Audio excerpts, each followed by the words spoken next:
Stranger at Home, Chapter 5. I had a fitful sleep that night. It was the same bad dream over and over again, every time I closed my eyes. I dreamed that I was back at the outsider school, locked inside the skirt of one of the nuns' habits. The nun told me that she would let me out if I could remember my name and if my mother could recognize me. My parents and the others from the village had become very small. They pointed through the bars and laughed. Agnes knew where the key was to free me, but in the distance I could see her aboard the North Star, sailing away to Banks Island without me. It was late when my mother finally woke me. My friends had already run off to play with their friends. My mother was tired of hearing them complain about being cooped up and had finally decided that there was no harm in letting them run loose. Above me, my brother was playing with a ball in my parents' bed. I kneeled and began to say my prayers. My mother pulled me to my feet. I backed away from her, fighting down fury.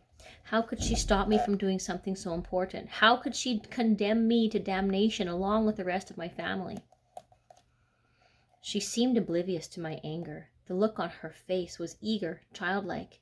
In her hands she held the book I had been reading. She tugged me by the arm, nodding for me to come. My prayers would have to wait. I joined her at the table, where a cold piece of bannock was waiting for me. I fell upon it, ravenous. My mother set the book in front of us and pointed at it. "Read," she said, in a Nungaluctan. I swallowed the bannock in my mouth. "Gulliver's Travels," I said out loud. "No," she said, in English, shaking her head. And then she repeated the word, "read."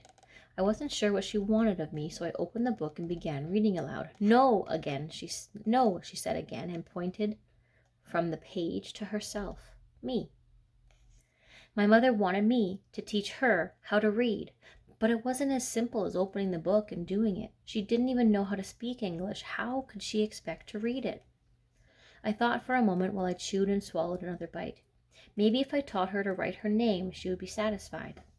I found a small scrap of paper and a pencil and printed her name, which happened to be the same as that of my father's favorite singer, Lena. And then I handed the paper to her and pointed for her to write below it. She shook her head like a shy student. I handed her the pencil and smiled to reassure her. The pencil was awkward in her hand. First she held it in her palm as if it were a rocker-like ulu knife. This is an ulu knife, which is a traditional Inuit knife they used for cutting the animals that they had hunted, things like caribou.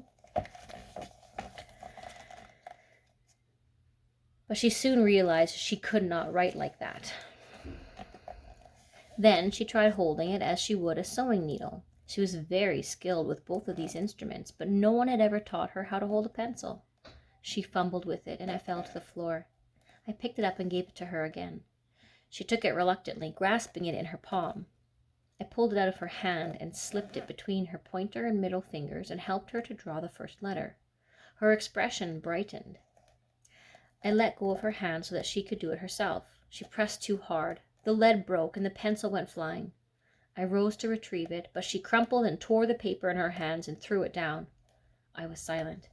Why couldn't she ask my father to teach her? He could explain to her in a Nungaluctan what she needed to do.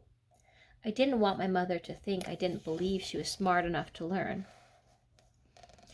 But she tossed Rosie's book at me angrily. I had no way to tell her why I wasn't giving her the magic secret it would take to read the book. When I didn't say anything, she yelled at me. I shut my ears to her until the world was silent, and then pulled my hammock onto my tender feet. I ran toward town, cut down the bank at the Hudson Bay Company, and ran along the shore, faster and faster. I had strong legs and loved to run, especially there, where I could feel the salt in my lungs. I was in full stride when a stone dropped me, and I fell, skinning my knee. I rolled over and pulled the hammock off my throbbing foot.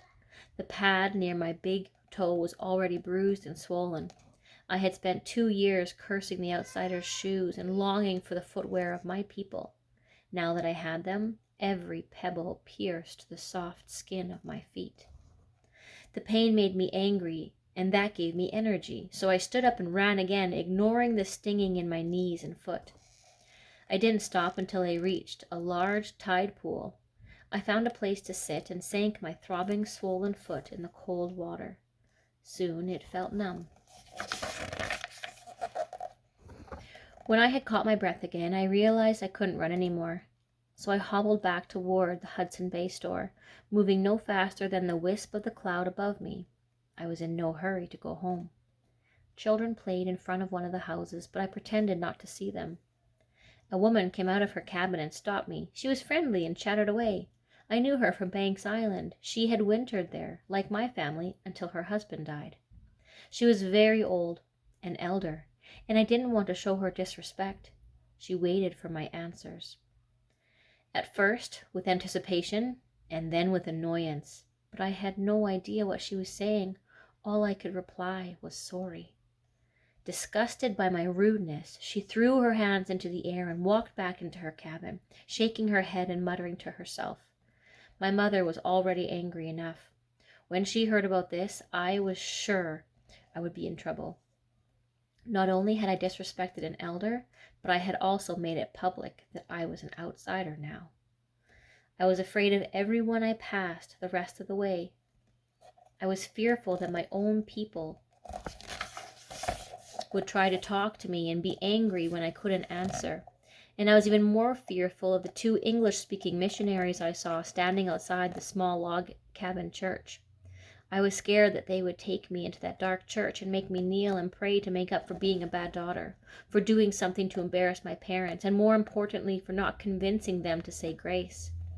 I never wanted to see or speak to another person again. I breathed a huge sigh of relief and then caught sight of our tent. I greeted my mother and father stoically, holding back the sadness that filled my heart and disappeared inside. I pulled off my hammock and rubbed my raw and bruised feet between my hands, and then I did something I never could have predicted. I took my school stockings out from under my parents' bed where I had stowed them. I put on the thick gray wool tights and slipped my feet into my canvas runners. The first time I had put my feet in outsider shoes, they had pinched and felt hard and awkward. Now they were a barrier, protection against the hard earth. I left the tent more comfortably than I had entered it, though even in the runners my feet ached. I did not say a word to my parents. Once again, I didn't have the Inuvialuktun words to explain myself to them. I stood beside my father and waited for him to give me a job to do.